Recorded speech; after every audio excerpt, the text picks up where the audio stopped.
ದೇವರಿಗೆ ಸ್ತೋತ್ರ. ಪ್ರಾರ್ಥನೆ ಮೂಲಕ ಈ ಉದಯ ಕಾಲದ ಡಿವೋಷನನ್ನು ಆರಂಭ ಮಾಡಿಕೊಳ್ಳೋಣ. ಪ್ರಾರ್ಥನೆ.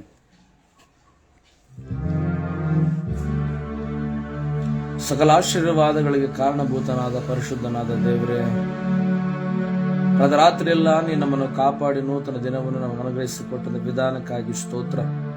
ದೇವರೇ, ಉನ್ನತನೇ ಮಹೋನ್ನತನೇ ಮಹಾಪರಿಶುದ್ಧನೇ, ನಿನ್ನ ನಾಮವನ್ನು ಕೀರ್ತಿಸುವುದು, ನಿನ್ನ ನಾಮವನ್ನು ಸ್ತುತಿಸುವುದು ನಮಗೆ ಎಷ್ಟೋ ಒಳ್ಳೆಯದಾಗಿದೆಪ್ಪ. ಈ ಸಮಯದಲ್ಲಿ ನಿನ್ನ ಭಕ್ತರು ನಿನ್ನ ಆರಾಧಿಸುವುದು ನನ್ನ ವಾಕ್ಯ ಹೇಳಿದ ಹಾಗೆ ಉದಯ ಕಾಲವೆಲ್ಲ ನಿನ್ನ ಕಾಪಾಡಿ ಕರ್ತನ ಕಳೆದ ರಾತ್ರಿ ಕಾಪಾಡಿ ಉದಯ ಕಾಲವನ್ನು ಕೊಟ್ಟಂತ ವಿಧಾನದಲ್ಲಿ ಈ ನೂತನ ದಿವಸದಲ್ಲಿ ಕರ್ತನ ನಿನ್ನ ನಾಮನ ಆರಾಧನೆ ಮಾಡಲಿಕ್ಕೆ, ನಿಮ್ಮ ನಾಮನ ಸ್ತುತಿಸಿ ಕೊಂಡಾಡುವುದಕ್ಕಾಗಿ ಬಂದಿರುವಾಗ ನೀನು ತಾನೇ ನಮ್ಮನ್ನು ದೇವರ ಅಂಗೀಕರಿಸಿ, ನಮ್ಮ ಆರಾಧನೆಯನ್ನು ಅಂಗೀಕರಿಸಿ ನಿನ್ನ ಮಹಿಮದ ಬಗ್ಗೆ ಪ್ರಾರ್ಥಿಸ್ತೇನಪ್ಪ. ದೇವರೇ, ವಿಶೇಷವಾಗಿ ಈ ಒಂದು ಡಿವೋಷನ್ ಮೂಲಕವಾಗಿ ಮಹಿಮಂದ್ರೆ ಅವು ಆಡುವಂಥ ಹಾಡುಗಳು, ಮಾಡುವ ಪ್ರಾರ್ಥನೆ, ದೇವರೇ ಕೇಳಲಿಕ್ಕಿರುವಂತಹ ದೇವರ ವಾಕ್ಯ ಸಂದೇಶಕ್ಕಾಗಿ ನಿನಗೆ ಸ್ತೋತ್ರ. ಸೇರಿ ಬರುವ, ಇದರಲ್ಲಿ ಕೂಡಿ ಬರುವ ದೇವರ ಎಲ್ಲ ನಿನ್ನ ಪ್ರಿಯರನ್ನು ಕೂಡ ನನ್ನ ಆತ್ಮನ ಸನ್ನಿಧಾನ ತುಂಬಿಸ್ರಿ. ಪ್ರತಿಯೊಬ್ಬರಲ್ಲಿ ನಿನ್ನ ಆತ್ಮನ ಕಾರ್ಯ ಮಾಡಿ ಭಾಗವಹಿಸುವ ಪ್ರತಿ ಮಕ್ಕಳನ್ನು ಕೂಡ ಆಶೀರ್ವದಿಸಬೇಕೆಂಬುದಾಗಿ ಪ್ರಾರ್ಥಿಸ್ತೇನಪ್ಪ. ಅಲ್ಪನಾದ ನನ್ನನ್ನು ನಿನಗಾಗಿ ಸೇವೆಗಾಗಿ ಆರಿಸಿಕೊಂಡು ನೀನು ಉಪಯೋಗ ಮಾಡು. ನೀನು ಉನ್ನತನು, ನೀನು ಸಾಧಕನಾಗಿದ್ದಪ್ಪ. ಸಾಧನವಾಗಿ ನಾನು ಉಪಯೋಗಿಸಿ ಮಹಿಮುಂದಬೇಕೆಂಬುದಾಗಿ ಪ್ರಾರ್ಥನೆ ಮಾಡು. ದೇವರೇ, ಹಾಡುವಾಗ ಮಹಿಮುಂದಬೇಕು, ವಾಕ್ಯ ಹೇಳುವಾಗ ನಿನ್ನ ಸ್ವರವನ್ನು ಕೇಳಿಸುವಾಗಿ ಕೃಪೆ ತೋರಿಸು. ಸ್ವಂತಕ್ಕಾಗಿ ಸ್ವಾರ್ಥಕ್ಕಾಗಿ ಏನನ್ನು ಹೇಳದಪ್ಪ, ನಿನ್ನ ವಾಕ್ಯವನ್ನು ಬೋಧನೆ ಮಾಡಲಿಕ್ಕೆ ಕೃಪೆ ತೋರಿಸು. ದೇವರೇ, ಈ ರೀತಿಯಲ್ಲಪ್ಪ ಇನ್ನು ಯಾರ್ಯಾರು ಈ ಒಂದು ಕೂಟದಲ್ಲಿ ಭಾಗವಹಿಸಬೇಕಂತ ಅಂದುಕೊಂಡಿದ್ದಾರೋ ಅವರೆಲ್ಲರೂ ಸಕಾಲಕ್ಕೆ ಬರಲಿಕ್ಕೆ ಕೃಪೆ ತೋರಿಸು. ಎಲ್ಲ ಘನತೆ, ಮಾನ, ಮಹಿಮೆ, ಸ್ತುತಿ, ಸ್ತೋತ್ರ ನಮ್ಮ ಪವಿತ್ರ ಪಾಸ ಒಪ್ಪಿಸಿಕೊಡುತ್ತಾರೆ. ಯೇಸು ಕ್ರಿಸ್ತನ ಉನ್ನತವಾದ ನಾಮದಲ್ಲಿ ಈ ಪ್ರಾರ್ಥನೆಯೆಲ್ಲ ಸ್ತುತಿ ಮಾಡಿ ಬೇಡಿ ಹೊಂದಿದ್ದೇವೆ ನಮ್ಮ ಪರಮ ತಂದೆಯೇ.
ದೇವರಿಗೆ ಸ್ತೋತ್ರವಾಗಲಿ. ಈ ಸಮಯದಲ್ಲಿ ದೈವ ಸೇವಕರು ಕಾಳನಾಯಕನವರು ಅಯ್ಯನವರು ಆಡಿದಂಥ ಒಂದು ಹಾಡನ್ನಾಡಿ ಕರ್ತನ ನಾಮನ್ನು ಘನಪಡಿಸೋಣ.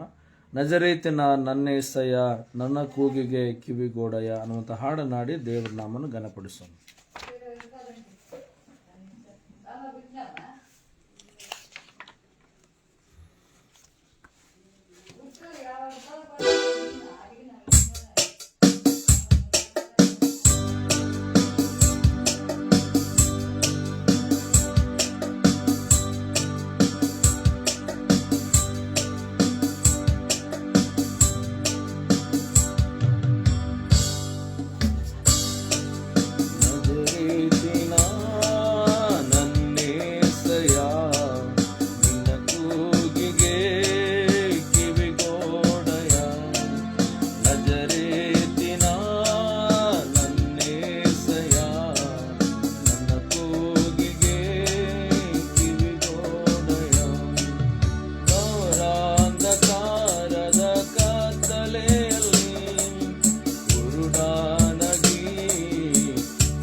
Main hallelujah.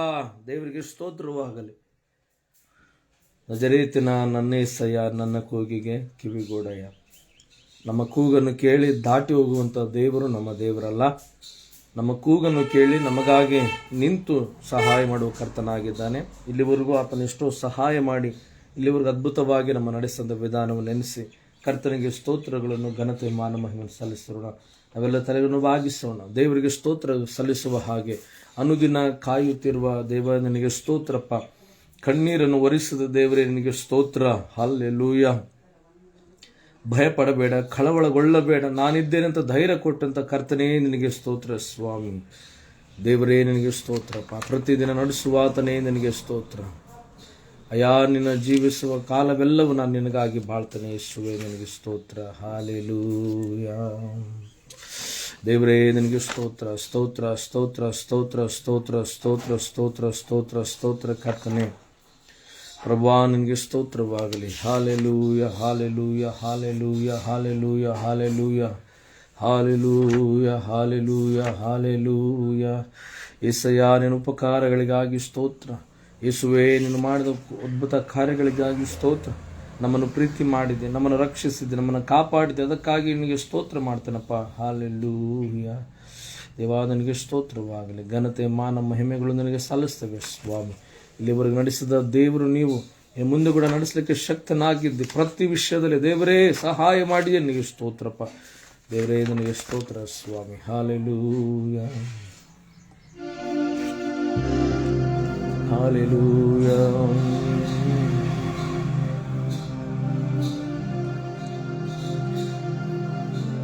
ಕಣ್ಣೀರಿನಲ್ಲಿ ನಿರಾಶೆಯಲ್ಲಿ ನಿರೀಕ್ಷೆ ನೀನಾದೆ, ಸೋಲಿನಲ್ಲಿ ಗೆಲುವಿನಲ್ಲಿ ಬಲವು ಜಯವು ನೀನಾದೆ. ಕಣ್ಣೀರಿನಲ್ಲಿ ನಿರಾಶೆಯಲ್ಲಿ ನಿರೀಕ್ಷೆ ನೀನಾದೆ, ಸೋಲಿನಲ್ಲಿ ಗೆಲುವಿನಲ್ಲಿ ಬಲವು ಜಯವು ನೀನಾದೆ. ನನ್ನ ನಿರೀಕ್ಷೆಯೂ ನನ್ನ ನಂಬಿಕೆ ನನ್ನ ಪ್ರೀತಿಯೂ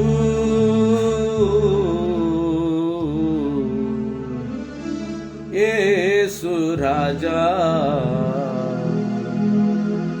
ಯೇಸು ರಾಜ.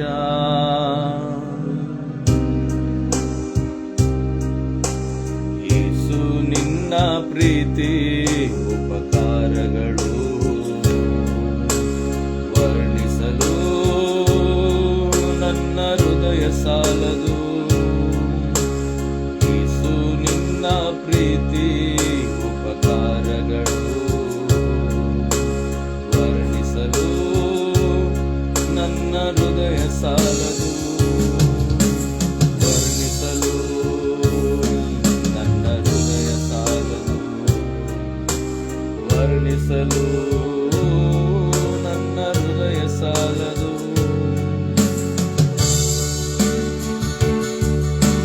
ಸಿಂಹಗಳ ಕವಿಯಲ್ಲಿ ವಿಶೇಷ ಸಹಾಯಕನೇ, ಬೆಂಕಿಯ ಮಧ್ಯದಲ್ಲಿ ಇಳಿದು ನೀ ಬಂದವನೇ. ಸಿಂಹಗಳ ಕವಿಯಲ್ಲಿ ವಿಶೇಷ ಸಹಾಯಕನೇ, ಬೆಂಕಿಯ ಮಧ್ಯದಲ್ಲಿ ಇಳಿದು ನೀ ಬಂದವನೇ. ನನ್ನ ನಿರೀಕ್ಷೆಯೂ ನನ್ನ ನಂಬಿಕೆ ನನ್ನ ಪ್ರೀತಿಯೂ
ದೇವರೇ, ನೀನು ಮಾಡಿದ ಉಪಕಾರಗಳನ್ನು ವರ್ಣಿಸಲು ಈ ಹೃದಯ ಸಾಲದು ಸ್ವಾಮಿ.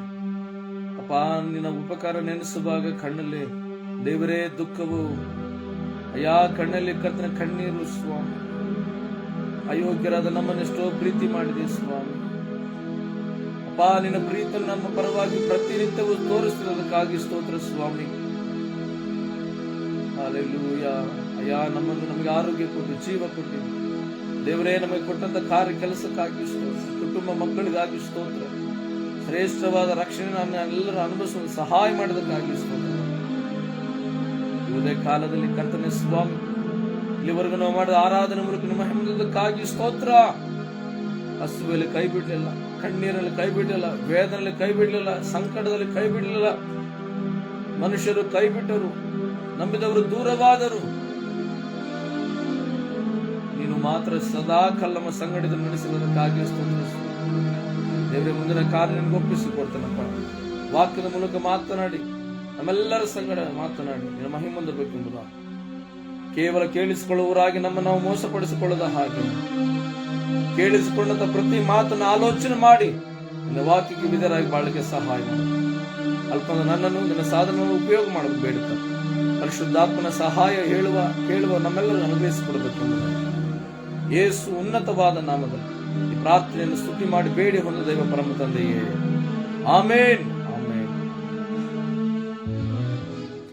ಸ್ತೋತ್ರ. ಹಲ್ಲೆಲೂಯಾ. ದೇವರ ನಾಮಕ್ಕೆ ಸ್ತೋತ್ರವಾಗಲಿ. ಈ ಉದಯ ಕಾಲದಲ್ಲಿ ಸ್ವಲ್ಪ ಹೊತ್ತು ದೇವರ ವಾಕ್ಯವನ್ನು ಧ್ಯಾನ ಮಾಡಲಿಕ್ಕೆ ಹೋಗೋಣ. ದಯಮಾಡಿ ಬೈಬಲ್ ಎಲ್ಲರೂ ತೆರೆಯೋಣ. ಪರಿಶುದ್ಧವಾದ ಬೈಬಲ್ ಅನ್ನು ತೆರೆಯೋಣ.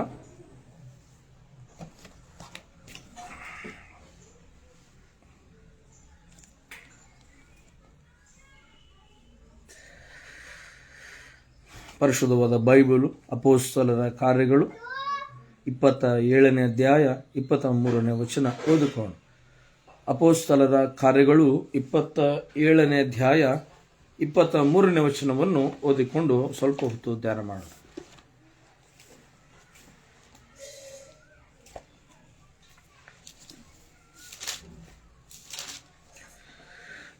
ಮೂರನೇ ವಚನ, 27ನೇ ಅಧ್ಯಾಯ 23ನೇ ವಚನ. ನಾನು ಯಾರವನಾಗಿದ್ದೇನೋ, ಯಾರನ್ನು ಸೇವಿಸುತ್ತೇನೋ, ಆ ದೇವರಿಂದ ಬಂದ ಒಬ್ಬ ದೂತನು ಕಳೆದ ರಾತ್ರಿಯಲ್ಲಿ ನನ್ನ ಹತ್ತಿರ ನಿಂತು, ಪೌಲನೇ, ಭಯಪಡಬೇಡ, ನೀನು ಚಕ್ರವರ್ತಿಯ ಮುಂದೆ ನಿಲ್ಲಬೇಕು. ಇದಲ್ಲದೆ ನಿನ್ನ ಸಂಗಡ ಈ ಹಡಗಿನಲ್ಲಿ ಪ್ರಯಾಣ ಮಾಡುವವರೆಲ್ಲರ ಪ್ರಾಣ ದೇವರು ನಿನ್ನ ಮೇಲಣ ದಯೆಯಿಂದ ಉಳಿಸಿಕೊಟ್ಟಿದ್ದಾನೆಂದು ನನ್ನ ಸಂಗಡ ಹೇಳಿದನು. ಆದುದರಿಂದ ಜನರೇ, ಧೈರ್ಯವಾಗಿರ್ರಿ, ನನಗೆ ಹೇಳಲ್ಪಟ್ಟ ಪ್ರಕಾರವೇ ಆಗುವುದೆಂದು ದೇವರನ್ನು ನಂಬುತ್ತೇನೆ. ಆದರೆ ನಾವು ಯಾವುದೋ ಒಂದು ದ್ವೀಪದ ದಡವನ್ನು ತಾಕಬೇಕಾಗಿದೆ ಎಂದು ಹೇಳಿದನು. ದೇವರಿಗೆ ಸ್ತೋತ್ರ. ಕರ್ತನಲ್ಲಿ ಪ್ರಿಯರಾದ ದೇವಜನರೇ, ಈ ಉದಯ ಕಾಲದಲ್ಲಿ ಯೇಸು ಕ್ರಿಸ್ತನ ಮಧುರವಾದ ನಾಮದಲ್ಲಿ ನಿಮ್ಮೆಲ್ಲರನ್ನು ವಂದಿಸುತ್ತಾ ಈ ಉದಯ ಕಾಲದ ಡಿವೋಷನ್ ನಲ್ಲಿ ಸ್ವಲ್ಪ ಹೊತ್ತು ದೇವರ ವಾಕ್ಯವನ್ನು ನಾವು ಧ್ಯಾನ ಮಾಡಲಿಕ್ಕೆ ಹೋಗೋಣ. ಪ್ರಿಯರೇ, ಈ ಸಮಯದಲ್ಲಿ ನಾವು ಓದಿದಂತಹ ದೇವರ ವಾಕ್ಯದ ಒಂದು ಭಾಗವನ್ನು ನಾವು ಗಮನಿಸುವಾಗ ಇಲ್ಲಿ ಪೌಲನ ಮಾತನ್ನು ನಾವು ಸ್ಪಷ್ಟವಾಗಿ ಗಮನಿಸುತ್ತೇವೆ. ಪೌಲನನ್ನು ದೇವರು ಆರಿಸಿಕೊಂಡನು.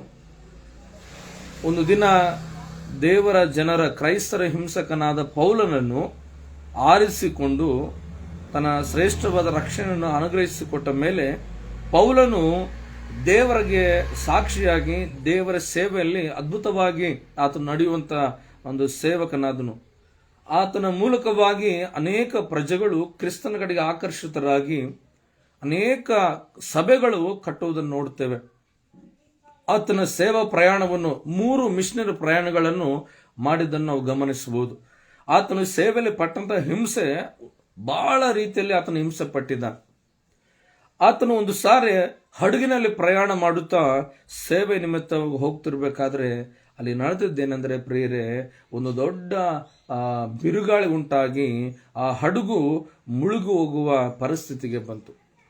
ಆ ಹಡಗಿನಲ್ಲಿದ್ದಂತ ಪ್ರತಿಯೊಬ್ಬರು ಕೂಡ ಆ ಬಿರುಗಾಳಿಗೆ, ಆ ಒಂದು ತುಫಾನಿಗೆ ಭಯ ಹಿಡಿದವರಾಗಿ, ನಾವು ಎಲ್ಲಿ ಈ ಸಮುದ್ರದ ಮಧ್ಯದಲ್ಲಿಯೇ ನಾವು ಸತ್ತು ಹೋಗುತ್ತವೆಂಬುದಾಗಿ ಭಯಪಟ್ಟು ಎಲ್ಲರೂ ಅವರು ಭಯದಿಂದ ಕ್ಷಣ ಕ್ಷಣವೂ ಪ್ರಾಣವನ್ನು ಕೈಯಲ್ಲಿಡಿಕೊಂಡು ತಮ್ಮ ಸಾವಿಗಾಗಿ ಎದುರು ನೋಡ್ತಿರ್ಬೇಕಾದ್ರೆ ಅವರವರು ಪೌಲನು ಮಾತ್ರ ದೇವರ ಸನ್ನಿಧಾನದಲ್ಲಿ ಪ್ರಾರ್ಥನೆ ಮಾಡುವುದನ್ನು ನೋಡುತ್ತೇವೆ. ಪೌಲನನ್ನು ಕರೆದ ದೇವರು ನಂಬಿಗಸ್ತನು ಪ್ರಿಯರೇ. ಪೌಲನ ಸಂಗಡ ಯಾವಾಗಲೂ ಇರುವಾತನೆಂಬುದಾಗಿ ಪೌಲನು ನಂಬಿದ್ದರಿಂದ ಪೌಲನು ದೇವರಿಗೆ ಪ್ರಾರ್ಥನೆ ಮಾಡಿದಾಗ ದೇವರು ಆತನಿಗೆ ಆ ಪ್ರಾರ್ಥನೆಗೆ ಸದುತ್ತರವಾಗಿ ದೂತನನ್ನು ಕಳುಹಿಸಿ ಪೌಲನನ್ನು ಬಲಪಡಿಸೋದನ್ನು ನೋಡ್ತೇವೆ. ಪೌಲನು ಈಗ ಆ ದೂತನ ಮಾತನ್ನು ಕೇಳಿ ಧೈರ್ಯಗೊಂಡವನಾಗಿ ಅಲ್ಲಿರುವಂತ ಭಯ ಹಿಡಿದಂತ ಹಡಗಿನಲ್ಲಿ ಇರುವಂತ ಇತರ ಜನರಿಗೆ, ಭಯ ಹಿಡಿದವರಿಗೆ ಬಂದು ಒಂದು ಮಾತನ್ನು ಹೇಳ್ತಿದ್ದಾನೆ. ನನ್ನ ಮಾತನ್ನು ಕೇಳ್ರಿ, ನಾನು ಯಾರವನಾಗಿದ್ದೇನೋ, ಯಾರನ್ನು ಸೇವಿಸುತ್ತೇನೋ ಆ ದೇವರಿಂದ ಬಂದ ಒಬ್ಬ ದೂತನು ಕಳೆದ ರಾತ್ರಿ ನನ್ನ ಹತ್ತಿರ ಬಂದು, ಪೌಲನೇ ಭಯಪಡಬೇಡ, ನಿನ್ನನ್ನು ರಕ್ಷಿಸ್ತೇನೆ, ನಿನ್ನ ಮೂಲಕವಾಗಿ ಇನ್ನು ಉಳಿದವರ ಎಲ್ಲರ ಪ್ರಾಣವನ್ನು ನಿನ್ನ ಮೂಲಕವಾಗಿ ನಾನು ರಕ್ಷಿಸ್ತೇನೆ, ನೀನು ಜೀವದಿಂದ ಇರ್ತಿ, ನೀನು ಮುಂದೆ ಚಕ್ರವರ್ತಿಯ ಮುಂದೆ ನೀನು ನಿಲ್ಲಬೇಕು, ನೀನು ನನಗಾಗಿ ಸೇವೆ ಮಾಡಬೇಕೆಂಬುದಾಗಿ ಇಲ್ಲಿ ಪೌಲನು ಹೇಳುವುದನ್ನು ಗಮನಿಸ್ತೇವೆ. ಹಾಗಾದರೆ ಕರ್ತನಲ್ಲಿ ಪ್ರಿಯ ದೇವಜನರೇ, ಇಲ್ಲಿ ಪೌಲನು ಹೇಳಿದಂತ ಮಾತಿನಲ್ಲಿ ಒಂದು ಮಾತನ್ನು ನಾವು ಗಮನಿಸುವುದಾದರೆ, ಧ್ಯಾನಿಸುವುದಾದರೆ, ನಾನು ಯಾರವನಾಗಿದ್ದೇನೋ. ನೋಡ್ರಿ, ಅಲ್ಲಿ ಪೌಲನು ಹೇಳ್ತಿದ್ದಾನೆ, ಆ ಒಂದು ಭಯ ಹಿಡಿದಂತ ಹಡಗಿನಲ್ಲಿರುವಂತ ಜನರಿಗೆ ಆ ಮಾತನ್ನು ಒತ್ತಿ ಹೇಳ್ತಿದ್ದಾನೆ, ಕೇಳ್ರಿ ಪ್ರಜೆಗಳೇ, ನಾನು ಯಾರವನಾಗಿದ್ದೇನೋ, ಯಾರನ್ನು ಸೇವಿಸುತ್ತಿದ್ದೇನೋ ಆ ದೇವರು ನನ್ನೊಂದಿಗೆ ಮಾತಾಡಿದನು. ನಾನು ಯಾರವನಾಗಿದ್ದೇನೋ, ಯಾವ ದೇವರನ್ನು ಸೇವಿಸುತ್ತಿದ್ದೇನೋ ಆ ದೇವರು ನನ್ನೊಂದಿಗೆ ಮಾತನಾಡಿದ್ದಾನೆ. ನಿಮಗೆ ಪ್ರಾಣ ಭಯವಿಲ್ಲ, ನಿಮ್ಮನ್ನು ರಕ್ಷಿಸ್ತೇನೆ, ನಿನ್ನ ಮೂಲಕವಾಗಿ ಈ ದಯೆಯಿಂದ ಎಲ್ಲ ಪ್ರಾಣ ರಕ್ಷಿಸ್ತೇನೆ ಎಂಬುದಾಗಿ ದೇವರು ಹೇಳಿದ್ದಾನೆ. ದೇವರಿಗೆ ಸ್ತೋತ್ರವಾಗಲಿ. ಇಲ್ಲಿ ಪೌಲನ ಮಾತನ್ನು ನಾವು ಗಮನಿಸುವಾಗ ನಾನು ಯಾರವನಾಗಿದ್ದೇನೋ. ಇವತ್ತು ದೇವರ ವಾಕ್ಯ ಸಂದೇಶ ಏನೆಂದ್ರೆ, ನಾವು ಯಾರವರಾಗಿದ್ದೇವೆ, ಯಾರಿಗೆ ಸಂಬಂಧಪಟ್ಟವರಾಗಿದ್ದೇವೆ. ನೋಡ್ರಿ ಪ್ರಿಯರೇ, ಇವತ್ತು ಪ್ರಾರಂಭ ಸಭೆಗಳಲ್ಲಿ ಪೌಲನು ಸೇವೆ ಮಾಡಿದಾಗ, ಅಲ್ಲಿ ಕ್ರಿಸ್ತನ ಸೇವೆ ಮಾಡಿ ಸಭೆಗಳನ್ನು ಕಟ್ಟಿದಾಗ ಅಲ್ಲಿ ಅನೇಕರು ಏನ್ ಮಾಡಿದ್ರು ಅಂದ್ರೆ, ಕೆಲವು ದಿನಗಳಿಗೆ ಪಂಗಡವಾಗಿ ಅವ್ರೇನಾದ್ರು ಅಂದ್ರೆ ವಿಭಾಗವಾದರು. ಕೆಲವರು ನಾವು ಪೌಲನವರು, ಕೆಲವರು ಅಪೋಲೋಸನವರು, ಕೆಲವರು ನಾವು ಕೇಫಾದವರು, ಕೆಲವರು ನಾವು ಕ್ರಿಸ್ತನವರು, ಪೇತ್ರನವರು ಎಂಬುದಾಗಿ ಪಂಗಡವಾಗಿ ಹೇಳುವುದನ್ನು ನೋಡ್ತೇವೆ. ನಾನು ಇವರಿಗೆ ಸಂಬಂಧಪಟ್ಟವರು, ನಾವು ಇವರಿಗೆ ಸಂಬಂಧಪಟ್ಟವರು ಎಂಬುದಾಗಿ. ಇವತ್ತು ನಾವು ಕೂಡ ಲೋಕದಲ್ಲಿ ಗರ್ವ ಪಡ್ತೇವೆ, ನಾವು ಇಂಥವ್ರಿಗೆ ಸಂಬಂಧಪಟ್ಟವರು, ನಾವು ಇಂಥ ಫ್ಯಾಮಿಲಿಯವರು, ನಾವು ಇವರಿಗೆ ದೊಡ್ಡ ವ್ಯಕ್ತಿಗಳಿದ್ದಾಗ ಇವರಿಗೆ ಸಂಬಂಧಪಟ್ಟವರು ಎಂಬುದಾಗಿ ಹೇಳಿ ನಾವು ಗರ್ವ ಪಡ್ತೇವೆ. ಆದರೆ ಪೌಲನ ಒಂದು ಗರ್ವ, ಪೌಲನ ಒಂದು ಒಳ್ಳೆಯ ವೈರಾಗ್ಯ ಮಾತೇನೆಂದ್ರೆ, ನಾನು ಯಾರನ್ನು ಸೇವಿಸುತ್ತಿದ್ದೇನೋ, ನಾನು ಯಾರನವನೋ ಆ ದೇವರು ಮೂಲಕವಾಗಿ ನಾನು ಮಾತಾಡ್ತೇನೆ. ಹಾಗಾದ್ರೆ ಇವತ್ತು ದೇವರು ನಂಬಿದಂತ ಮಕ್ಕಳಾದಂತ ನಾವೆಲ್ಲರೂ ಕೂಡ ಈ ಲೋಕದಲ್ಲಿ ನಾವು ಗರ್ವ ಪಡಬೇಕಾದಂತ ಯಾವ ವಿಷಯದಲ್ಲಿ ಅಂದ್ರೆ, ನಾವು ಜೀವವುಳ್ಳ ದೇವರಿಗೆ ಸಂಬಂಧಪಟ್ಟವರು, ನಾವು ದೇವರಿನವರು, ಜೀವವುಳ್ಳ ದೇವರ ಮಕ್ಕಳು, ನಾವು ಆತನಿಗೆ ಸಂಬಂಧಪಟ್ಟವರು, ಆತನವರು ನಾವು. ನೋಡ್ತೇವೆ ಯೋಹಾನ ಸುವಾರ್ತೆ 1:12 ಯಾರ್ಯಾರು ಆತನನ್ನು ನಂಬಿದರೋ, ಆತನ ಹೆಸರಿನ ಮೇಲೆ ನಂಬಿಕೆಟ್ಟರೋ ಅವರಿಗೆ ದೇವರ ಮಕ್ಕಳಾಗುವ ಅಧಿಕಾರ ಕೊಟ್ಟರು. ಅವರು ದೇವರ ಮಕ್ಕಳಾದರು, ಅವರು ದೇವರಿಗೆ ಸಂಬಂಧಪಟ್ಟವರಾದರು. ಈ ಲೋಕದಿಂದ ಬೇರ್ಪಟ್ಟಂತ ನಾವುಗಳು, ಕ್ರಿಸ್ತನ ರಕ್ತ ತೊಳೆಯಲ್ಪಟ್ಟಂತ ನಾವುಗಳು ಇವತ್ತು ಯಾರಿಗೆ ಸಂಬಂಧಪಟ್ಟವರು ಅಂದ್ರೆ, ಜೀವವುಳ್ಳ ಲೋಕ ರಕ್ಷಕನಾದ ಯೇಸು ಕ್ರಿಸ್ತನಿಗೆ ಸಂಬಂಧಪಟ್ಟವರು ನಾವು. ಇದನ್ನು ಧೈರ್ಯವಾಗಿ ಹೇಳ್ರಿ, ಇದನ್ನು ಗರ್ವದಿಂದ ಹೇಳ್ರಿ, ಇದನ್ನು ಸಂತೋಷವಾಗಿ ಹೇಳ್ರಿ. ಪ್ರತಿ ದಿನ ಆರಿಕೆ ಮಾಡ್ರಿ, ಪ್ರತಿ ಸಾರಿ ಈ ಮಾತನ್ನು ಉಚ್ಚಾರಣೆ ಮಾಡ್ರಿ. ಹಾಗೂ ಶೋಧನೆಗಳು ಬಂದಾಗ, ಕಷ್ಟಗಳು ಬಂದಾಗ, ಹಿಂಸೆಗಳು ಬಂದಾಗ, ಸೈತಾನನು ಬಂದಾಗಲೂ ಕೂಡ ಹೇಳ್ರಿ, ನಾನು ಕ್ರಿಸ್ತನವನು. ಆದ್ರಿಂದ ನೋಡ್ತೀವಿ ಯಾಕೋನ ಪತ್ರಿಕೆಯಲ್ಲಿ, ಕ್ರಿಸ್ತನಿಗೆ ಒಳಗಾಗಿರ್ರಿ, ಸೈತಾನನ್ನು ಗದರಿಸ್ರಿ, ಆಗ ಅವನು ನಿಮ್ಮನ್ನು ಬಿಟ್ಟು ಓಡಿ ಹೋಗುವನು. ಕ್ರಿಸ್ತನಿಗೆ ಒಳಗಾಗಿ ನೀವು ಕ್ರಿಸ್ತನವರಾಗಿರ್ರಿ, ದೇವರಿಗೆ ಸಂಬಂಧಪಟ್ಟವರಾಗಿರ್ರಿ, ದೇವರಿನವರಾಗಿರ್ರಿ, ಅವಾಗ ಸೈತಾನನು ನಿಮ್ಮನ್ನು ಬಿಟ್ಟು ಓಡುವ. ಪ್ರಿಯರೇ, ಲೋಕವೆಲ್ಲ ಒಂದಾದ್ರೆ ದೇವರ ಪಕ್ಷವಾಗಿ ನಾವು ನಿಂತರೆ ಪ್ರಿಯರೇ, ಈ ಲೋಕ ಒಂದಾದ್ರೂ ಕೂಡ ನಮ್ಮನ್ನು ಏನು ಮಾಡಲು ಸಾಧ್ಯ, ಪರಿಸ್ಥಿತಿಗಳು ನಮ್ಮನ್ನು ಏನು ಮಾಡಲು ಸಾಧ್ಯವಿಲ್ಲ, ಯಾವ ವ್ಯಕ್ತಿ ನಮ್ಮನ್ನು ಏನು ಮಾಡಲು ಸಾಧ್ಯವಿಲ್ಲ. ಆದರೆ ಪೌಲನು ಇದೇ ಮಾಡ್ತಿರ್ತಾನೆ, ಕ್ರಿಸ್ತನು ನಮ್ಮ ಪಕ್ಷದಲ್ಲಿದ್ದರೆ ನಮ್ಮನ್ನು ಎದುರಿಸುವವರು ಯಾರು? ನಾವು ಯಾರ ಪಕ್ಷದವರು? ನಾವು ದೇವರ ಪಕ್ಷದವರಾಗಿದ್ದರೆ ಪ್ರಿಯರೇ, ನಮ್ಮನ್ನು ಎದುರಿಸುವವರು ಯಾರು ಇಲ್ಲ ಪ್ರಿಯರೇ. ಆದ್ದರಿಂದ ನಾವು ದೇವರಿಗೆ ಸಂಬಂಧಪಟ್ಟವರಾದರೆ ಖಂಡಿತವಾಗಿ ಈ ಲೋಕದಲ್ಲಿ ಉನ್ನತವಾದ ಜೀವಿತ ನಮಗೆ ದೇವರು ಕೊಟ್ಟಿದ್ದಾನೆ. ಕೆಲವೊಂದು 3-4 ವಿಷಯ ನಾನು ಹೇಳ್ತೇನೆ. ನಾವು ದೇವರಿಗೆ ಸಂಬಂಧಪಟ್ಟವರಾದರೆ ಎಂತಹ ಒಂದು ಆಶೀರ್ವಾದ ದೇವರು ನಮಗೆ ಈ ಭೂಲೋಕದಲ್ಲಿ ನೀಡಲಿಕ್ಕಿದ್ದಾನೆಂಬುದಾಗಿ ಗಮನಿಸುವಾಗ ಯೋಹಾನನ ಸುವಾರ್ತೆ 13ನೇ ಅಧ್ಯಾಯ, ದಯಮಾಡ್ತೇವೆ ಯೋಹಾನನ ಸುವಾರ್ತೆ 13ನೇ ಅಧ್ಯಾಯ 1ನೇ ವಚನ ಓದಿಕೊಳ್ಳೋಣ.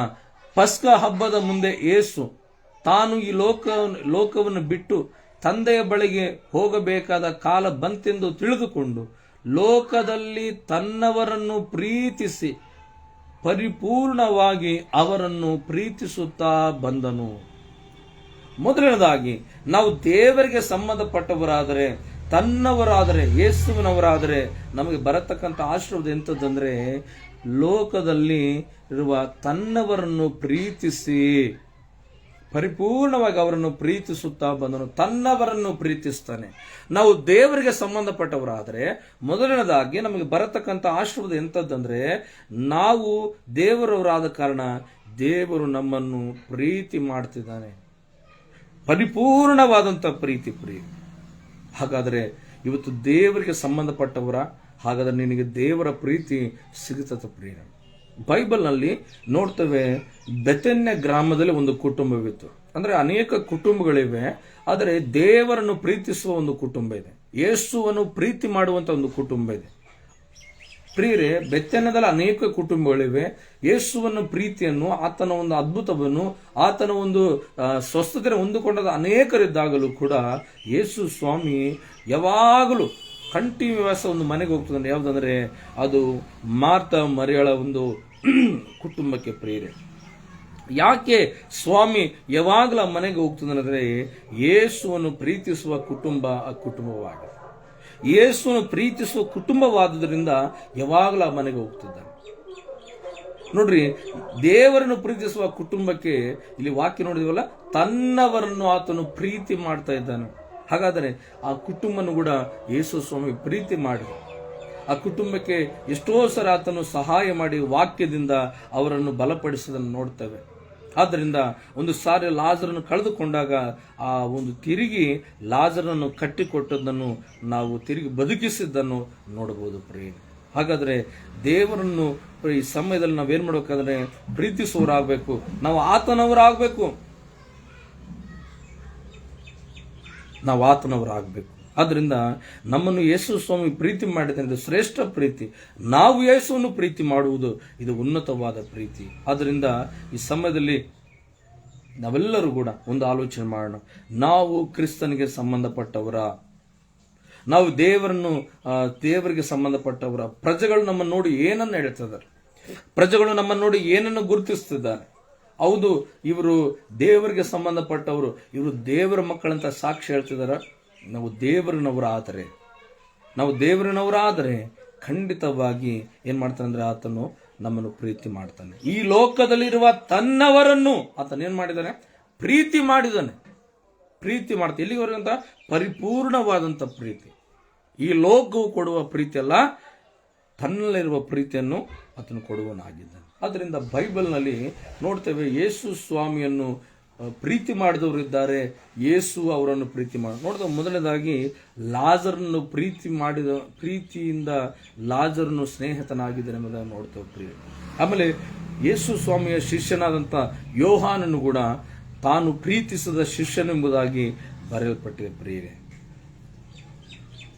ಇನ್ನೊಬ್ಬ ಯವನಸ್ಥನು ಬಂದು, ಅಯ್ಯ ನನಗೆ ನಿತ್ಯ ಜೀವ ಬೇಕಂತ ಕೇಳಿದಾಗ ಅಲ್ಲಿ ಒಂದು ವಾಕ್ಯ ಬರೆಯಲ್ಪಟ್ಟಿದೆ, ಯೇಸು ಆತನನ್ನು ಪ್ರೀತಿಸಿ ಆತನಿಗೆ ನಿತ್ಯ ಜೀವದ ಒಂದು ದಾರಿ ತೋರಿಸಿದನು. ಹಾಗಾದ್ರೆ ಯೇಸುವನ್ನು ಪ್ರೀತಿಸಿದರು ಯಾರು?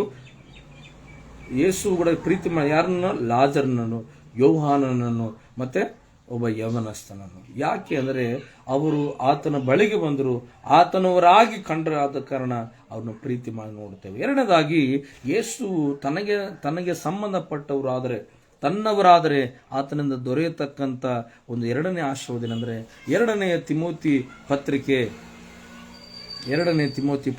2ನೇ ಅಧ್ಯಾಯ 19ನೇ ವಚನವನ್ನು ಓದಿಕೊಳ್ಳೋಣ. 2 ತಿಮೋತಿ 2ನೇ ಅಧ್ಯಾಯ 19ನೇ ವಚನ ಓದಿಕೊಳ್ಳೋಣ. ಗಮನಿಸಿ. ಆದರೂ ದೇವರ ಸ್ಥಿರವಾದ ಅಸ್ತಿವಾರವು ನಿಲ್ಲುತ್ತದೆ, ಅದರ ಮೇಲೆ ತನ್ನವರು ಯಾರೆಂಬುದನ್ನು ಕರ್ತನು ತಿಳಿದನೆಂತಲೂ ಕರ್ತನ ನಾಮವನ್ನು ಹೇಳಿಕೊಳ್ಳುವರೆಲ್ಲರೂ ದುರ್ಮಾರ್ಗತವನ್ನು ಬಿಟ್ಟು ಬಿಡಬೇಕೆಂದು ಅಂತಲೂ ಲಿಪಿಯುಂಟು. ಇಲ್ಲಿ ಒಂದು ವರ್ಡನ್ನು ನೀವು ಗಮನಿಸ್ರಿ. ತನ್ನವರು ಯಾರೆಂಬುದನ್ನು ಕರ್ತನು ತಿಳಿದಿದ್ದಾನೆಂತಲೂ. ತನ್ನವರಾದರೆ ಎರಡದಾಗಿ ನಮಗೆ ಬರತಕ್ಕಂಥ ಆಶೀರ್ವಾದ ಏನಂದ್ರೆ ಆತನು ನಮ್ಮನ್ನು ತಿಳಿದಿದ್ದಾನೆ, ಆತ ನಮ್ಮನ್ನು ಅರ್ಥ ಮಾಡಿಕೊಂಡಿದ್ದಾನೆ. ಬಹಳ ಸಾರಿ ಮನುಷ್ಯನ ಒಂದು ಆಲೋಚನೆ ಅಂದ್ರೆ ನಮ್ಮನ್ನು ಅರ್ಥ ಮಾಡಿಕೊಳ್ಳುವರೇ ಇಲ್ಲ ಅಂತ, ನನ್ನನ್ನು ಯಾರು ಅರ್ಥ ಮಾಡಿಕೊಳ್ತಿಲ್ಲ, ನಾನು ಯಾರಿಗೂ ಅರ್ಥ ಆಗ್ತಿಲ್ಲ ಅಂತ ಹೇಳ್ತಾರೆ.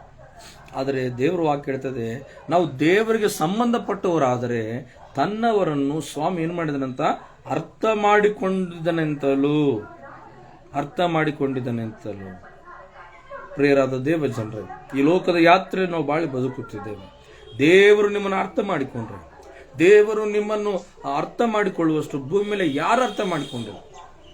ಆದ್ರೆ ತೆಲುಗಿನಲ್ಲಿ ಒಂದು ಹಾಡೈತೆ, ನೀಲಾನನ್ನು ಎರಿಗಿಯುನ್ನವಾರುಲೇರಯ, ನೀಲಾನನ್ನು హత్తుకున్నవారులేరయ, నీవు చాలు నా జీవితములో యేసయ్యా, నీవు చాలు నా జీవితములో, నీలా నన్ను ಎರಿಗಿಯುನ್ನವಾರುಲೇರಯ. ಅಂದ್ರೆ ನಿನ್ನ ಹಾಗೆ ಅರ್ಥ ಮಾಡಿಕೊಂಡಂತವ್ರು ಯಾರು ಇಲ್ಲ ಸ್ವಾಮಿ. ಕೆಲವೊಂದು ಸಾರಿ ನೀವು ಸಭೆಗೆ ಅರ್ಥ ಆಗಲ್ಲ, ಕೆಲವೊಂದು ಸಾರಿ ನಿಮ್ಮ ಬಂಧುಗಳಿಗೆ ಅರ್ಥ ಆಗಲ್ಲ, ಕೆಲವು ಸಾರಿ ನಿಮ್ಮ ಸ್ನೇಹಿತರಿಗೂ ನೀವು ಅರ್ಥ ಆಗಲ್ಲ, ನಂಬಿದವರಿಗೆ ಅರ್ಥ ಆಗಲ್ಲ, ಸ್ವಂತ ಕುಟುಂಬಸ್ಥರಿಗೆ ನಾವು ಅರ್ಥ ಆಗಲ್ಲ.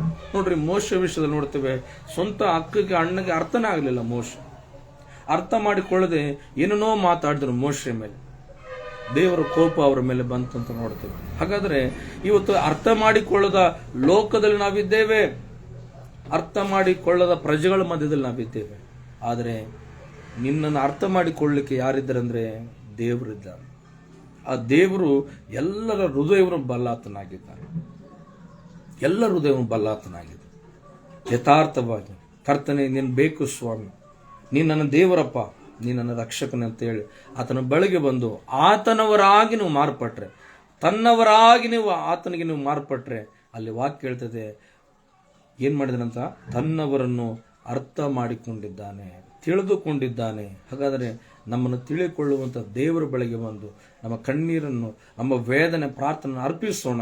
ನಮ್ಮನ್ನು ಅರ್ಥ ಮಾಡಿಕೊಂಡಂಥ ದೇವರು ನಮಗೆ ಬೇಕಾದಂಥ, ನಮ್ಮ ಹೃದಯವನ್ನು ಬಲ್ಲಂಥವನು, ಹೃದಯವನ್ನು ನೋಡುವ ಆತನು ನಿಮಗೆ ಪ್ರತಿಫಲ ಕೊಡುವ. ಆದ್ದರಿಂದ ಯಾವ ಹೃದಯ ಆತನ ಬಳಿಗೆ ಬರ್ತೇವೆ ಎಂಬುದಾಗಿ ಬಹಳ ಪ್ರಾಮುಖ್ಯ. ಕೆಲವು ಸಾರಿ ಜನರು ಆತನ ಬಳಿಗೆ ಸ್ವಾರ್ಥಪರವಾಗಿ ಬಂದರು, ಏನು ಆಶೆ ಪಟ್ಟು ಬಂದರು. ಸ್ವಾಮಿ ಹೇಳ್ತಾನೆ, ಅವರ ಹೃದಯವನ್ನು ತಿಳಿದವನಾದ್ರಿಂದ ಅವರಿಗೆ ಒಳಗಾಗಲಿಲ್ಲ ಅಂತ ಬರೆಯಲ್ಪಟ್ಟರು. ಅವ್ರನ್ನ ಅರ್ಥ ಮಾಡಿಕೊಂಡ, ಅದಕ್ಕೆ ಅವ್ರಿಗೆ ಏನಾಗಲಿಲ್ಲ, ಒಳಗಾಗಲಿಲ್ಲ.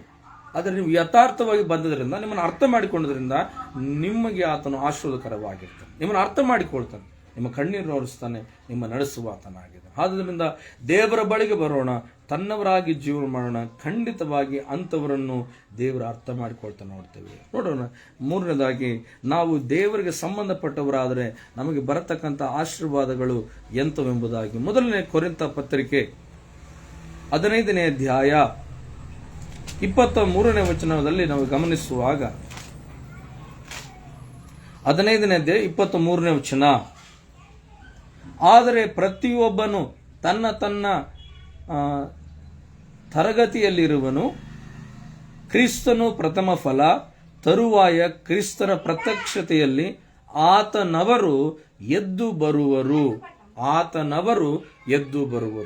ಇದು ಅದ್ಭುತವಾದಂಥ ಆಶೀರ್ವಾದ. ಭೂಮಿ ಮೇಲೆ ನಾವು ಬಾಳುವಾಗ ನೋಡಿದಿವಿ, ಕ್ರಿಸ್ತನಿಗೆ ಸಂಬಂಧಪಟ್ಟವರಾದರೆ ನನಗೆ ದೊರೆತಕ್ಕಂಥ ಆಶೀರ್ವಾದ ಮೊದಲನೇದಾಗಿ ತನ್ನವರನ್ನು ಪ್ರೀತಿ ಮಾಡ್ತಾನೆ, ಎರಡನೇದಾಗಿ ತನ್ನವರನ್ನು ಅರ್ಥ ಮಾಡಿಕೊಳ್ತಾನೆ, ಮೂರನೇದಾಗಿ ಏನಂದ್ರೆ ತನ್ನವರನ್ನು ಏನ್ ಮಾಡ್ತಾನಂದ್ರೆ ಕ್ರಿಸ್ತನು ಎರಡನೇ ಬರುವಾಗ ಆತನು ಪ್ರತ್ಯಕ್ಷನಾಗುವಾಗ ತನ್ನವರು ಏನ್ ಮಾಡ್ತಾರಂತೆ, ಆತನವರು ಎದ್ದು ಬರುವರು. ಕ್ರಿಸ್ತನಿಗೆ ಸಂಬಂಧಪಟ್ಟವರು ಏನ್ ಮಾಡ್ತಾರೆ, ಮೊದಲು ಎದ್ದು ಬರ್ತಾರೆ. ಬಹಳ ಜನ ಹೇಳ್ತಾರೆ, ಆತನು ತಿರುಗಿ ಬಂದಾಗ ಸತ್ತವರು ಮೊದಲು ಬರ್ತಾರೆ, ಸತ್ತವರು ಮೊದಲು ಬರ್ತಾರೆ. ಹೌದು, ಆದರೆ ಯಾರು ಬರ್ತಾರೆ?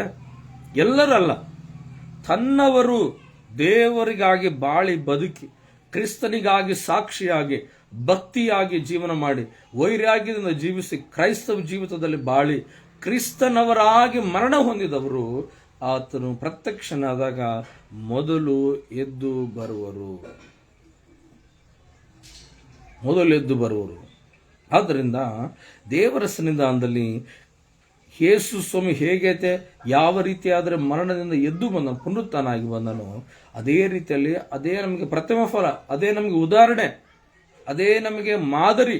ಆತನು ಸಮಾಧಿಯಿಂದ ಎದ್ದು ಬಂದ ಹಾಗೆ ನಾವು ಕೂಡ ತನ್ನವರಾಗಿ ಬಾಳದಂತ ಎಲ್ಲರೂ ಕೂಡ ಅದೇನು ಮಾಡ್ತಾರೆ ಅಂದ್ರೆ ಎದ್ದು ಬರ್ತಾರೆ. ಕ್ರಿಸ್ತನು ಈ ಭೂಮಿ ಮೇಲೆ ಬಹಳ ಜನ ಇದ್ದಾರೆ, ಅವರೆಲ್ಲರ ಸಮಾಧಿಯಲ್ಲಿದ್ದಾರೆ. ಆದರೆ ಕ್ರಿಸ್ತನು ಸಮಾಧಿಯಲ್ಲಿಲ್ಲ, ಆತನು ಸಮಾಧಿ ಎದ್ದು ಬಂದಿದ್ದಾನೆ. ಇವತ್ತು ತನ್ನವರಾಗಿ ಬಾಳಿದ ಪ್ರತಿ ಮಕ್ಕಳಿಗೆ ಕೊಡತಕ್ಕಂಥ ಆಶೀರ್ವಾದ ಏನೆಂದರೆ, ಸತ್ತವರು ಮೊದಲೆದ್ದು ಬರ್ತದೆ. ಈ ಭೂಲೋಕದಲ್ಲಿ ಆತನ ಪ್ರತ್ಯಕ್ಷನಾದಾಗ ಎಲ್ಲ ಪ್ರಜೆಗಳು ಆತನ ನೋಡ್ತವೆ.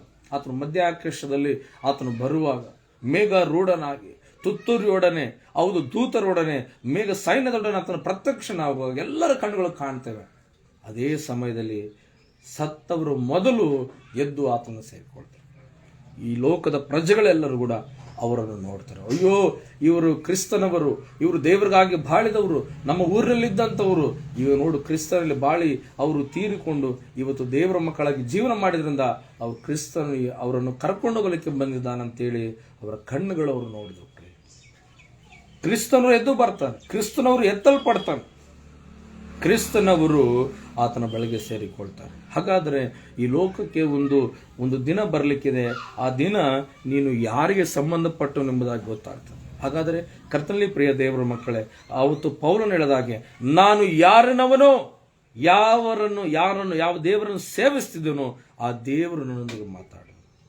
ಪೌಲನ ದೃಢವಾದ ಮಾತೇನೆಂದರೆ, ನಾನು ಕ್ರಿಸ್ತನವನು ಅಂತ ಧೈರ್ಯವಾಗಿ ಹೇಳಿದಾಗೆ ಇವತ್ತು ದೇವರ ಮಗನಾಗಿ ನೀನು ಹೇಳ್ಕೊಳ್ಳಿಕ್ಕೆ ನಿನಗೆ ಧೈರ್ಯ ಇದೆಯಾ? ನಾನು ಯೇಸು ಕ್ರಿಸ್ತನಿಗೆ ಸಂಬಂಧಪಟ್ಟವನಂತ ಹೇಳುವುದಾದರೆ, ನೋಡಿದಿವಲ್ಲ, ಕ್ರಿಸ್ತನ ಅಂತವರನ್ನು ಪ್ರೀತಿ ಮಾಡ್ತಾನೆ, ಪರಿಪೂರ್ಣವಾಗಿ ಪ್ರೀತಿ ಮಾಡ್ತಾನೆ, ಅವರನ್ನು ಅರ್ಥ ಮಾಡಿಕೊಳ್ತಾನೆ. ಅಷ್ಟು ಮಾತ್ರವಲ್ಲ, ಏನ್ ಮಾಡ್ತಾನಂತ, ಸತ್ತವರು ಮೊದಲು ಆತನವರು ಏನ್ ಮಾಡ್ತಾರೆ, ಎದ್ದು ಬರುವರು ಎಂಬುದಾಗಿ ನೋಡ್ತೇವೆ. ಆದ್ದರಿಂದ ಕ್ರಿಸ್ತನಲ್ಲಿ ನಾವು ನಿದ್ರೆ ಹೋದವರಾದರೆ, ಕ್ರಿಸ್ತನ ಈ ಲೋಕವನ್ನು ಕರ್ತನ ನಾವು ಬಿಟ್ಟು ನಾವು ಮರಣ ಹೊಂದಿರುವುದಾದರೆ, ಒಂದು ದಿನ ನೀನು ಸಮಾಧಿಯಲ್ಲಿ ಇರುವುದಿಲ್ಲ, ಕ್ರಿಸ್ತನೊಂದಿಗೆ ಇರುತ್ತೆ ಎಂಬುದಾಗಿ ತಿಳಿದುಕೊಂಡು ನೀನು ಒಂದು ಒಳ್ಳೆಯ ಕ್ರಿಸ್ತನ ಸಾಕ್ಷ್ಯ ಮಗನಾಗಿ ಬಾಳಬೇಕೆಂಬುದಾಗಿ ನಾನು ಕರ್ತನಲ್ಲಿ ಬೇಡಿಕೊಳ್ಳುತ್ತೇನೆ. ಆದ್ದರಿಂದ ಈ ಕ್ರೈಸ್ತವ ಜೀವಿತವನ್ನು ಏನು ನಿರ್ಲಕ್ಷ್ಯ ಮಾಡಿ ಹಿಂತಿರುಗಿ ಹೋಗಬೇಡ, ತಣ್ಣಗೆ ಬೆಚ್ಚಗೆ ಇರಬೇಡ. ಒಂದು ಕಡೆ ಕ್ರಿಸ್ತನಿಗಾಗಿ ಆದರೂ ಜೀವನ ಮಾಡಿ, ಇಲ್ಲ ಲೋಕಕ್ಕಾದರೂ ಇರು. ಆದರೆ ಕ್ರಿಸ್ತನವರಿಗೆ ದೊರೆಯತಕ್ಕಂಥ ಈ 3 ಆಶೀರ್ವಾದ ಇದು ಖಂಡಿತವಾಗಿ ದೇವರ ಮಕ್ಕಳಿಗೆ ದೊರೆಯಲಿಕ್ಕಿದೆ. ನಾವೆಲ್ಲರೂ ಕೂಡ ಈ ಭೂಲೋಕದಲ್ಲಿ ನಾವು ಯಾರನವರು ಅಂತ ಹೇಳಬೇಕಂದ್ರೆ ನಾವು ಕ್ರಿಸ್ತನವರು. ಆ ದಿನ ಆ ಸಭೆಯವರು ನಾವು ಅಪೊಲ್ಲೋಸದವರು, ನಾವು ಪೌಲದವರು, ನಾವು ಕೇಫದವರು ಅಂತ ಹೇಳಿಕೊಂಡಂತೆ ನಾವು ಬೇರೆ ಪಂಗಡಗಳಿಗೆ ಒಂದು ಚರ್ಚ್ ವಿಷಯದಲ್ಲಾಗಲಿ, ಒಬ್ಬ ವ್ಯಕ್ತಿ ವಿಷಯದಲ್ಲಾಗಲಿ, ಒಂದು ಸಂಸ್ಥೆ ವಿಷಯದಲ್ಲಾಗಲಿ ಹೊಗಳಿಕೊಳ್ಳದ ಹಾಗೆ ಒಂದೇ ಒಂದು ಮಾತೇನೆಂದರೆ, ನಾನು ಪುನರುತ್ಥಾನ ಹೊಂದಿದ ಯೇಸು ಕ್ರಿಸ್ತನಿಗೆ ಸಂಬಂಧಪಟ್ಟವನು, ನಾನು ಆತನವನಂತೇಳಿ ನಾವು ಜೀವಿಸುವಾಗ ಖಂಡಿತವಾಗಿಂತ ಆಶೀರ್ವಾದ ನಾವು ಕರ್ತನಿಂದ ಹೊಂದಿಕೊಳ್ಳಲಿಕ್ಕೆ ಸಾಧ್ಯ. ಅಂತ ಆಶೀರ್ವಾದ ಈ ವಾಕ್ಯ ಕೇಳಿ ಈ ವಾಕ್ಯಕ್ಕೆ ವಿಧೇಯರಾದಂಥ ಎಲ್ಲರ ಜೀವಿತದಲ್ಲಿ ಕರ್ತನಂತ ಆಶೀರ್ವಾದ ದಯಪಾಲಿಸಲೆಂಬುದಾಗಿ ನಾನು ಈ ಯೇಸು ಕ್ರಿಸ್ತನ ಈ ವಾಕ್ಯಗಳನ್ನು ನಾನು ಮುಗಿಸುವಂತವನಾಗಿದ್ದೇನೆ. ಪ್ರಾರ್ಥನೆ ಮಾಡಿ. ಸಕಲ ಆಶೀರ್ವಾದಗಳಿಗೆ ಕಾರಣಭೂತನಾಗಿರುವ ಪರಲೋಕದ ದೇವರೇ, ಈ ಉದಯ ಕಾಲದಲ್ಲಿ ನನ್ನ ವಾಕ್ಯಗಳ ಮೂಲಕವಾಗಿ ನೀನು ನಮ್ಮ ಸಂಗಡ ಮಾತನಾಡಿದಕ್ಕಾಗಿ ಸ್ತೋತ್ರ. ಎಲ್ಲರ ಹೃದಯದಲ್ಲಿ ವಾಕ್ಯಗಳ ಕಾರ್ಯ ಮಾಡಿ, ಯಾರು ಮರೆತುವುದಂತೆ ಸಹಾಯ ಮಾಡಿ ಸ್ವಾಮಿ. ಇಂದು ವಾಕ್ಯ ಏನಾಗಿ ಕೇಳಿದ್ದೀವೋ, ಹೌದು ನಾವು ಯಾರಿಗೆ ಸಂಬಂಧಪಟ್ಟವರಂತ ಪೌಲನು ಹೇಳಿದನೋ, ಇವತ್ತು ಪಟ್ಟರುವಂತ ಸಾಕ್ಷಿಯಾಗಿ ನಾವು ನುಡಿದು ನಮ್ಮ ಮಕ್ಕಳಾಗಿ ಬಾಳಕ್ಕೆ ಸಹಾಯ. ಪ್ರಾರ್ಥನೆ ಕೇಳಿದಕ್ಕಾಗಿ ಸ್ತೋತ್ರ ದೇವರೇ. ಈ ಅವಕಾಶ ಕಲ್ಪಿಸಿಕೊಟ್ಟಂತ ನಿನಗೂ ಸ್ತೋತ್ರ ಸ್ವಾಮಿ. ದೇವರೇ, ದೈವದಾಸರಾದಂಥ ಸ್ಟೀವನ್ ಅಯ್ಯನವರನ್ನು ಅಪ್ಪ ದೇವರೇ, ಕರ್ತನೆ ಸ್ವಾಮಿ ಡ್ಯಾನಿಯಲ್ ಅಯ್ಯನವರನ್ನು ಕೂಡ ಆಶೀರ್ವಾದ ಮಾಡಿ. ಅವರನ್ನು ಬಲವಾಗಿ ಸೇವೆಲು ಮಾಡು, ಆರೋಗ್ಯ ಕೊಡು, ಕುಟುಂಬ ಮಕ್ಕಳನ್ನು ಆಶೀರ್ವಾದ ಮಾಡು, ಅವರ ಆಲೋಚನೆ ಉದ್ದೇಶ ದರ್ಶನ ಈಡೇರಿಸಿ ಮಹಿಮಂದಬೇಕೆಂಬುದಾಗಿ ಈ ದಿನವೆಲ್ಲ ನಮ್ಮನ್ನು, ನಮ್ಮ ಕುಟುಂಬ, ನಮ್ಮ ಸಭೆಗಳನ್ನು, ನಮ್ಮ ಗ್ರಾಮ ದೇಶವನ್ನು ಅಪ್ಪ ಸುಕ್ಷೇಮವಾದಂತಹ ಸಮಾಧಾನ ನಡೆಸಬೇಕೆಂಬುದಾಗಿ ಎಲ್ಲ ಘನತೆ ಉಂಟಾಗಲಿ. ಯೇಸು ನಾಮದಲ್ಲಿ ಸ್ತುತಿ ಮಾಡಿ ಬೇಡಿ ಹೊಂದಿದ್ದೇವೆ ನಮ್ಮ ತಂದೆಯೇ, ಆಮೆನ್.